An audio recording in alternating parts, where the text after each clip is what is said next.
Sabung ayam itu pada awalnya adalah metode penyelesaian perkara. Sebelum modernitas masuk, praktek ini sangat dihormati, sangat dibanggakan oleh masyarakat Toraja. Ayam atau orang Toraja tanpa sabung ayam itu tidak lengkap. Merasa bukan orang Toraja.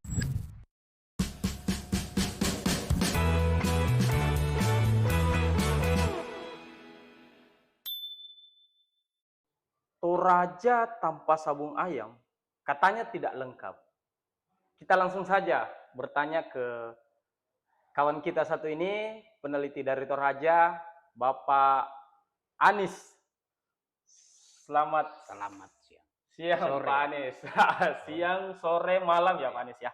Perkenalkan dulu lah, sebelum menjadi peneliti sabung ayam di Toraja, Pak Anis ini siapa sih? Profesi saya selama ini kan memang bergerak di bidang budaya, terutama budaya Toraja dan Sulawesi Selatan pada umumnya. Kami membuat beberapa buku, beberapa karya yang untuk memperkenalkan dan memperkuat budaya. Salah satunya itu di Toraja. Jadi saya selama ini bergerak di bidang itu. Dan saya menemukan suatu fenomena yang sangat kontroversial. Pada saat itu, tahun 2024 kalau tidak salah, itu ada penggerebekan besar-besar sabung ayam di Toraja, yang sampai ribut sekali. Dari situ saya melihat, dan saya menemukan suatu fenomena yang sangat kontroversial.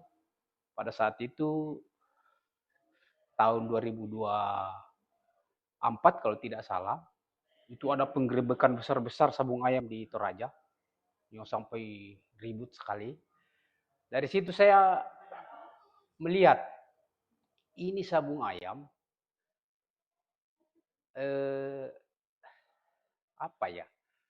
sudah lama menjadi kontroversi, dan sialnya sebelum modernitas masuk, praktek ini sangat dihormati, sangat dibanggakan oleh masyarakat Toraja. Masuknya modernitas dan agama membuat sabung ayam distigmatisasi sebagai dosa. Tetapi praktek-praktek itu tetap dilaksanakan. Orang Toraja yang merasa bahwa ini tradisi kami, kenapa kami dilarang, kenapa kami Berarti dibatasi. benar ya? Benar. Sabung ayam atau orang Toraja tanpa sabung ayam itu tidak lengkap. Merasa bukan orang Toraja. Oh, kenapa bisa, Pak? Ya karena dia orang Toraja itu sudah sudah percaya bahwa inilah tradisi yang diwariskan dari leluhur. Tradisi yang diwariskan dari leluhur. Ada narasi pengetahuan kah? Kenapa itu mesti ada di Toraja? Kalau kita masuk ke dalam mitologinya, sabung ayam itu pada awalnya adalah metode penyelesaian perkara. Metode penyelesaian perkara sebelum masuk sistem pengadilan. Jadi dulu ketika ada seorang yang berselisih dan para tetua dan para pemangku adat tidak bisa menyelesaikannya, maka ayam kedua orang yang berselisih diadu, disabung. Siapa yang menang, itulah yang menjadi kebenaran. Dan itu dasarnya di situ. Dan itu konon mitologinya lagi, sabung ayam itu diciptakan di langit, dibawa ke bumi dan menjadi penyelesaian perkara. Terus lama-lama masuk ke dalam ritual-ritual Rambu Solo, Rambu Supuka, menjadi bagian integral dari praktek-praktek dalam ritual-ritual Rambu Solo, Rambu Supuka. Cuman setelah masuk pemerintahan Belanda, dengan kita tahulah bahwa pemerintahan Belanda itu membawa modernitas baru. Jadi ada ideologi anti penyiksaan binatang di situ, ada ideologi anti perjudian di situ, itu sehingga mulai dibatasi. Jadi Belanda mulai membatasi sehingga hanya ritual-ritual yang tertinggi yang boleh dilaksanakan. Tidak boleh lagi ritual-ritual biasa. Dibatasi. Dibatasi. Ya. Tidak dihilangkan. Tidak. Hanya dibatasi untuk ritual-ritual besar. Iya. Nah, itu sejarahnya begitu. Nah, masuk, kemudian masuk zaman masuk zaman Jepang, dibebaskan lagi. Dibebaskan lagi. Sabung ayam Sabung bisa di ayam mana-mana. boleh di mana-mana. Dan itu ada narasi yang dibangun itu bahwa ya udah, karena ini seolah-olah karena ditekan di zaman Belanda, Jepang datang seolah-olah membawa pembebasan. Ini tradisi kalian ini sudah di bumi hanguskan oleh Belanda dulu, jadi harus dibuka lagi. Jadi semacam pembebasan. Pembebasan ya. Jadi seolah-olah ada pembebasan di bawah Iya. Belanda. Mulailah merdeka lagi sabung ayam. Tapi ada masa ini terbatasi lagi tidak? Ada. Setelah masuk pemerintahan Republik Indonesia, Orde Lama kembali ke sistem Belanda dulu, dibatasi hanya untuk diberikan izin kalau mau menggelar sabung ayam harus minta izin.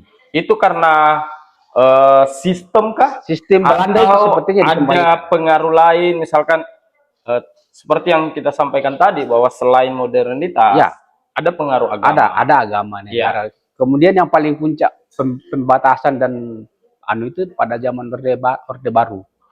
Jadi lahirlah undang-undang anti perjudian itu sehingga sabung ayam dilarang total. Biar di dalam tradisi, biar di dalam itu pokoknya itu dilarang di Toraja. Nah, itu bukan berarti orang Toraja diam saja dengan itu. Nah, justru di situ menarik dalam penelitian saya menemukan bahwa bagaimana mereka melawan penindasan ini,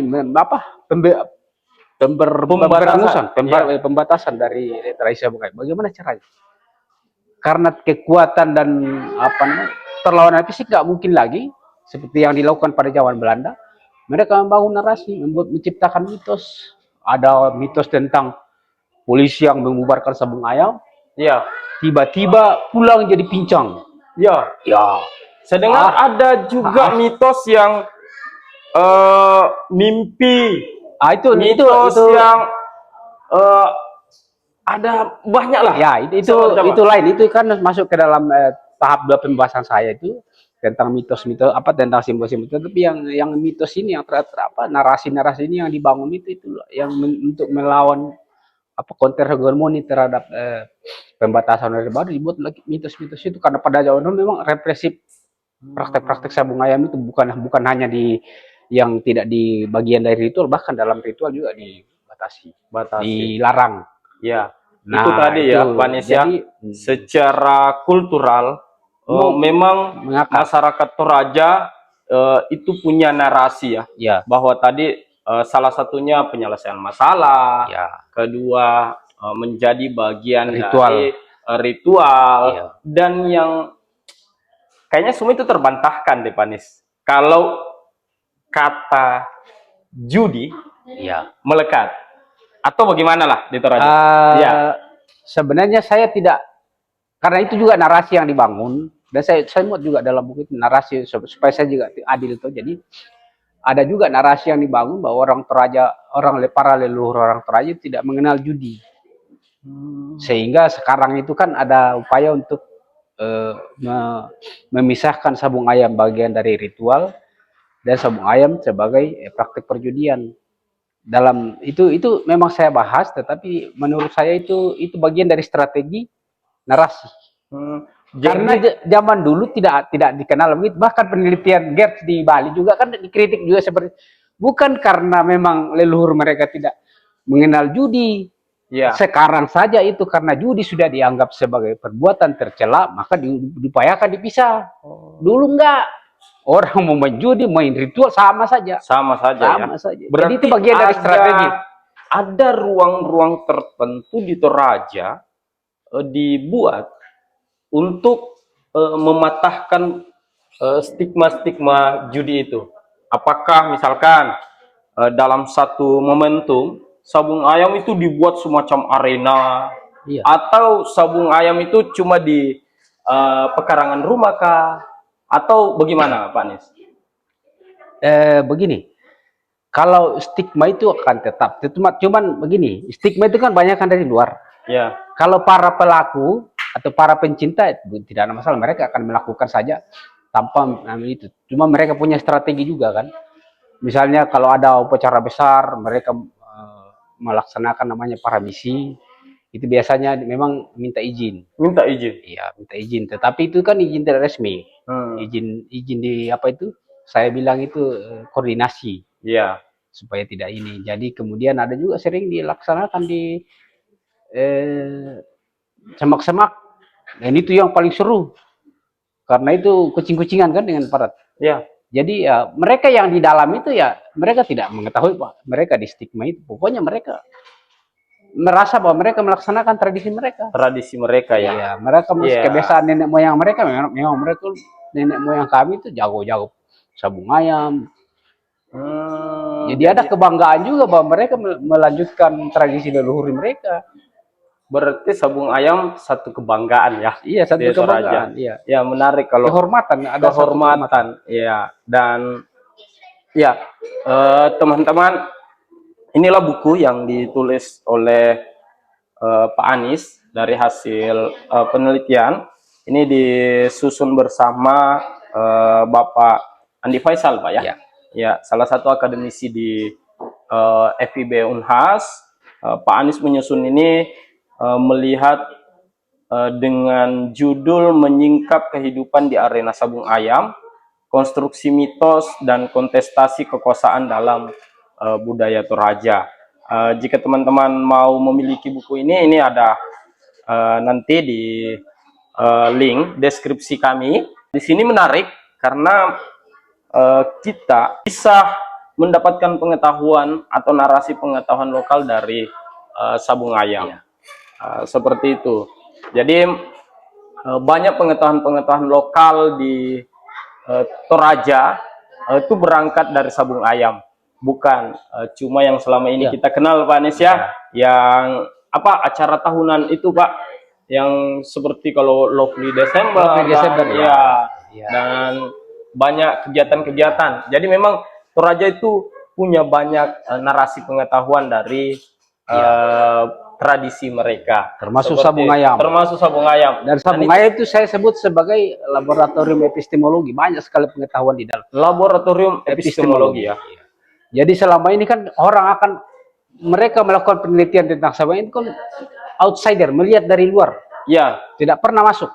Ya. Melihat sehingga stigma-stigma yang muncul. Pada kontradiksi bahwa ini judi, ya ini penyiksaan binatang, ini judi, ini. Jadi tidak pernah meminta bagaimana perasaan dan keyakinan para pelaku ini. Itu menarik untuk dikaji kan, makanya saya masuk. Ya, makanya di sini ada konstruksi ya. Ini saya dengar juga, pernah saya dengar itu Pak Anies bahwa ada setiap sebelum hajatan sabung ayam di Toraja itu ada satu orang yang istilahnya dituakan ya, atau apa yang katanya mimpi apa semua. Nah, itu yang salah satu temuan penting dalam penelitian itu tentang itu, simbol-simbol itu. Ada mimpi, ada yang disebut tanda-tanda keberuntungan, ada simbol-simbol spasial. Misalnya di arena itu kalau kita masuk itu kalau kita orang tidak mengerti, melihat ayam itu dilepas kan kayak biasa saja. Tapi itu ada simbol-simbol spasial di situ. Mereka, oh dia dilepas dari arah mana? Oh dari utara, dari selatan, dari itu ada semua. Ada. Saya kemudian menggali kenapa ada begitu. Oh dia dilepas dari utara, menang. Dia dilepas dari arah selatan, kalah. Wih, itu biasa saya dengar dia masih bisik. Wah, berarti jadi di situ berarti orang yang bertarung istilahnya melihat saya pasang itu. Saya yakin nanti dia begitu. Jadi kemudian saya telusuri, saya cari kenapa ada begitu. Dia bilang itu kalau malam ayam arah tidur ayam itu menentukan arah mana dia dilepas pada saat turun di arena besok. Berarti ada memang sampai perasaan memiliki di dalam ya. Jadi cara ayam tidur itu mengarah ke mana itu menentukan bahwa dia mau besok dilepas dari arah ini. Nah, itu simbol spasial. Ya, saya menyebutnya spasial.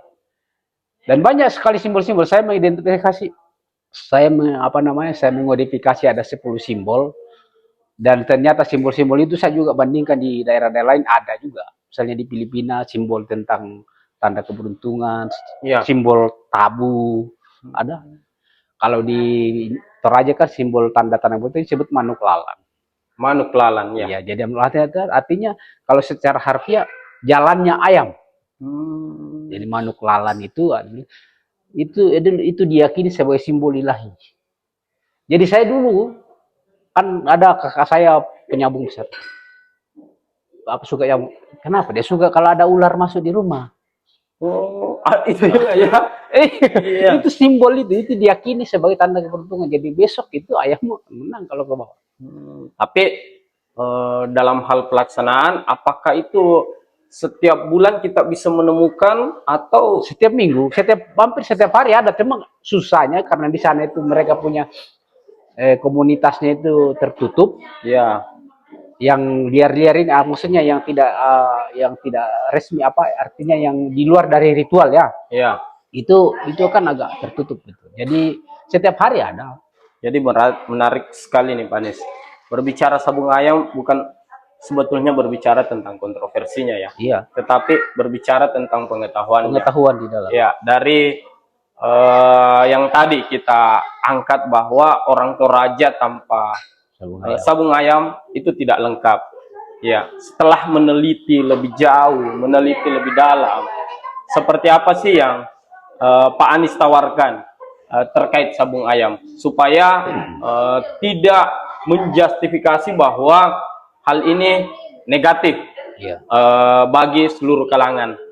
Tetapi hal ini bagi orang Toraja adalah bagian dari keberuntungan atau seperti apa, Pak? Jadi begini, sebagai salah satu apa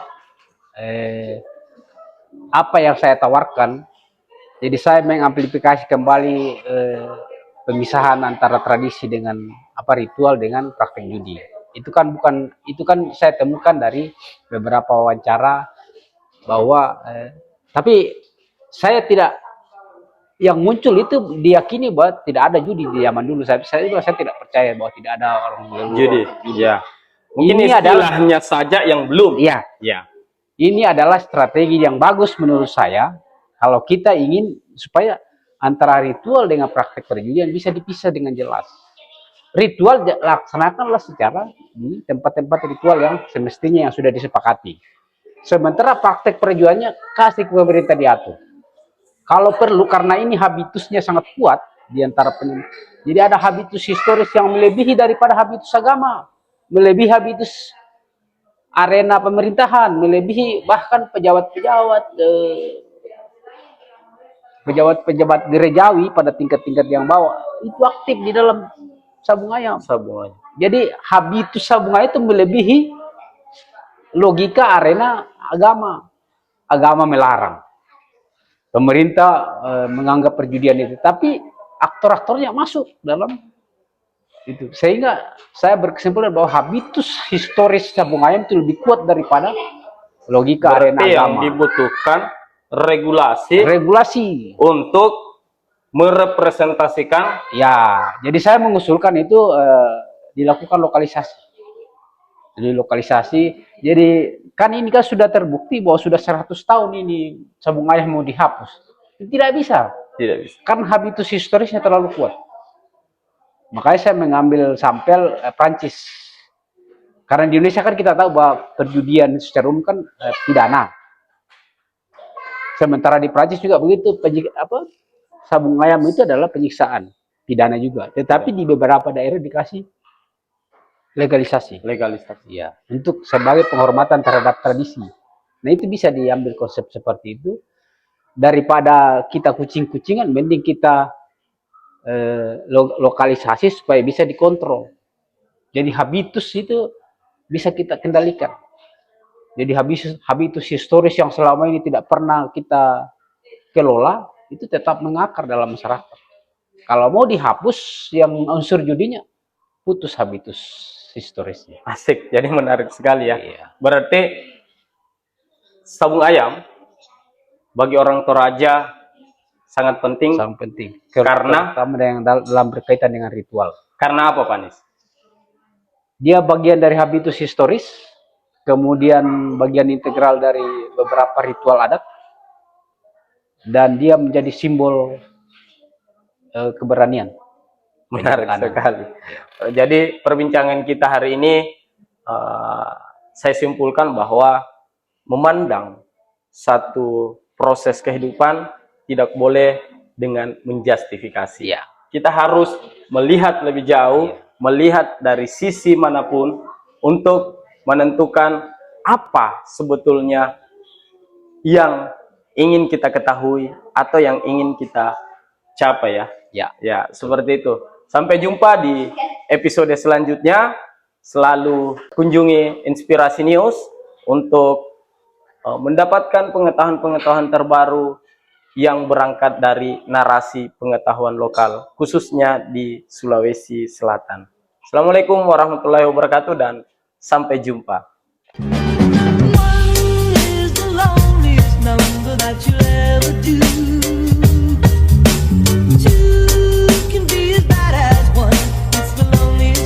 Since the number one is the loneliest number that you'll ever do. Two can be as bad as one. It's the loneliest number since the number one.